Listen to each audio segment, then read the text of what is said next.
de las acciones de la nación del país. Y la política externa es lo que hace el país fuera, las acciones que hacen fuera del país. ¿Ok? Y la política exterior mexicana consta de 7 principios básicos. Esto es de cajón. Hola a todos, mi nombre es Asaí y soy licenciado en Relaciones Internacionales. A lo largo de mi carrera estudié ciencia política, economía, derecho, diplomacia y relaciones internacionales. Por supuesto, en el día de hoy les explicaré la razón por la que el país México, mi país, no se mete en problemas con ningún país, y cómo nos es posible negociar y tener tratados comerciales con todos los países del mundo, o en su mayoría. Existen siete principios de la política exterior del país. Existe algo llamado política exterior y política interna.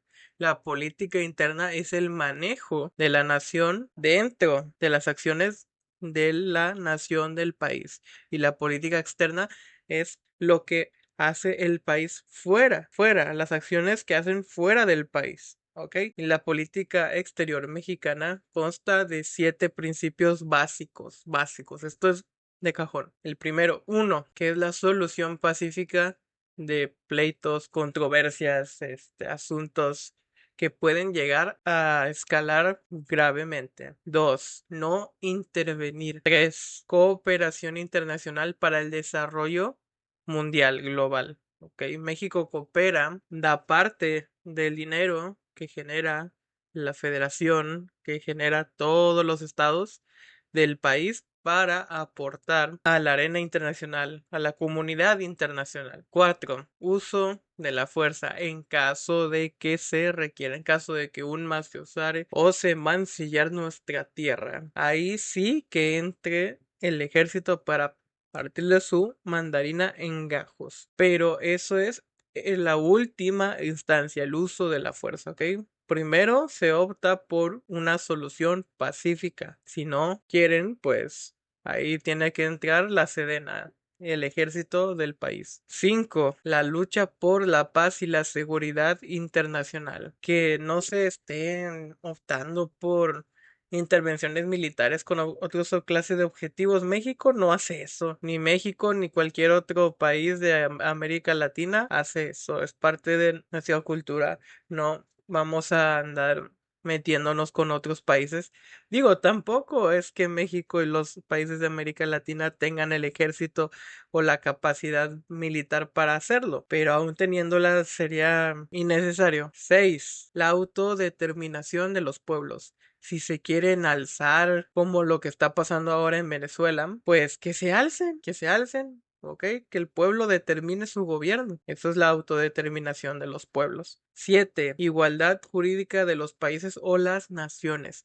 Que todos estemos regidos por leyes internacionales para que las acciones de uno o más países no queden impunes, como en los casos de guerras, que se firman tratados y esa clase de cosas, como el Tratado de Versalles con la rendición del ejército de Alemania cuando llegaron a invadir el ejército rojo Berlín en el fin de la Segunda Guerra Mundial. Se llegó a un acuerdo. La política del exterior de los países tiene mucho que ver con su papel en las relaciones internacionales. Tiene mucho que ver. Pero pues, ¿qué es la política exterior? ¿Qué es política exterior? Definiendo qué es la política exterior, es el conjunto de acciones y decisiones que realiza un país, no importa cuál, no importa cuál. Todos los países del mundo tienen objetivos de política exterior con el fin de obtener un bien para la nación, para los países,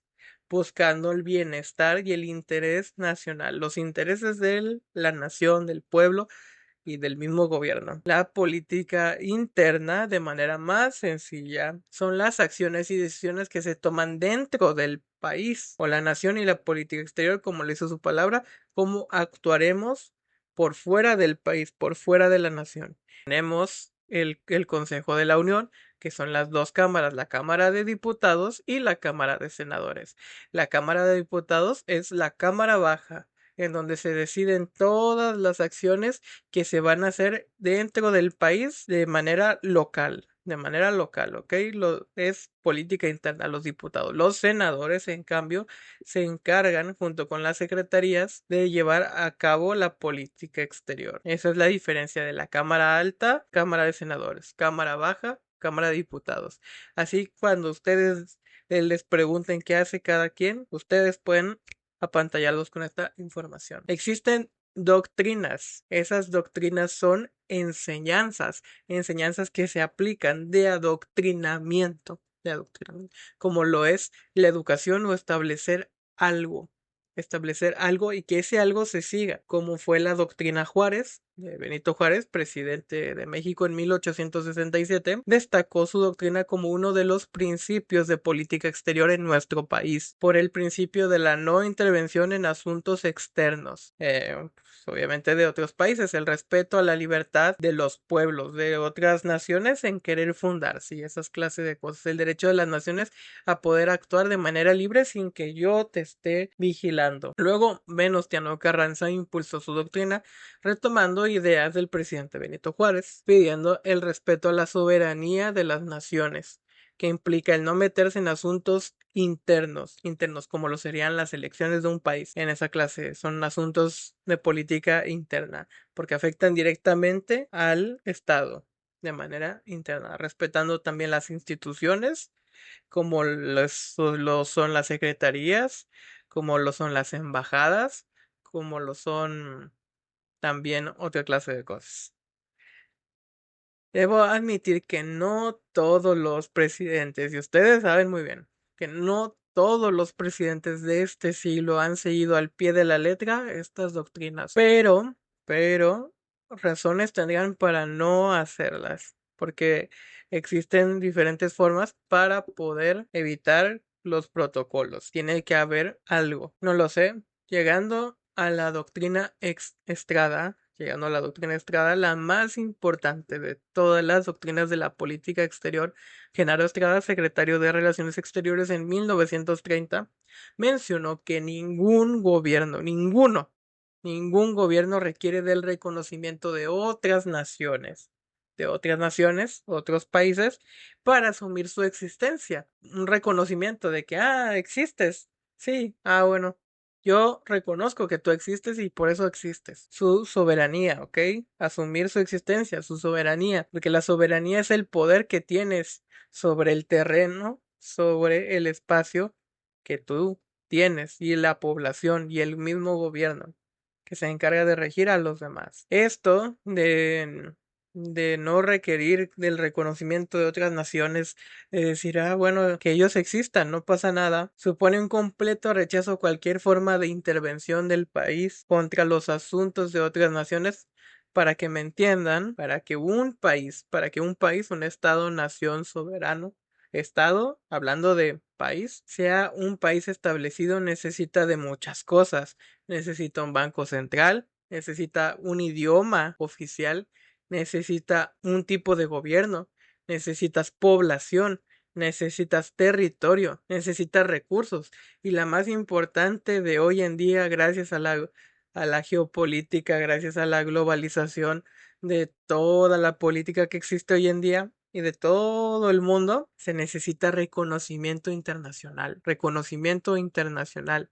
Si tu país no es reconocido por la mayoría de los países registrados ante la ONU, no eres un país soberano. México pasó por algo extraño cuando se independizó de España. España no reconocía la independencia de México, pero un montón más de otros países sí. Entonces se tuvieron que acatar a lo que los otros países de Europa, los otros países de otras naciones dijeran. Y así fue. Por eso es que la insistencia de que México no intervenga en el reconocimiento de otros países. Es por eso que México es tan querido en el aspecto de si Israel o Palestina, que son temas muy fuertes hoy en día, que dirán, pero ¿por qué México no declara persona non grata al embajador de Israel o al embajador de Palestina? ¿O por qué no metemos al bote a metemos a la cárcel a Benjamín Netanyahu? Quieren, o sea, si Israel o Palestina están peleando un territorio, quieren tener su propia delimitación territorial para decir, de aquí para acá es mi tierra y de allá para acá es la tuya. México dice, está bien. Está bien, no necesitan mi reconocimiento para ser un país. Si quieren serlo, yo los reconoceré como países individuales, a pesar de que estén usando casi que el mismo delimitación territorial, casi el mismo territorio. Yo no me voy a meter en sus asuntos, como tampoco me voy a meter en lo que en la invasión de Rusia a Ucrania, porque son motivos de conflicto que viene arrastrando desde la extinción de la antigua Unión Soviética, con las independencias de los otros de los otros estados que pertenecían a la URSS. México no tiene por qué meterse en esa clase de asuntos. No viene al caso. No tenemos ni siquiera el poderío militar como para intervenir o mandar nuestras fuerzas. Sí, casi que México entró a fuerza a apoyar en la Segunda Guerra Mundial. Pero a pesar de eso hicimos un buen trabajo con el escuadrón aéreo. Eso debo admitirlo. Mis respetos para todos los militares que vivieron en esa época y participaron de lleno en esa guerra. Que México no puede tomar partido sería ir en contra de años de políticas de buena vecindad tirados a la basura, órale, y hacernos enemigos de todo el mundo, de todos los enemigos que tenga Estados Unidos. No podemos hacer eso. México no puede hacer eso, es tonto. México incluso realiza exportaciones a Corea del Norte, a Corea del Norte. ¿Y a alguien le importa? No, no, ni al caso, güey. Muy bien. Eso ha sido el video de hoy. Un gusto volver a enseñarles de lo que he aprendido a lo largo de mi carrera. Espero que les haya parecido muy interesante la información que les traje hoy y nos vemos en un siguiente video.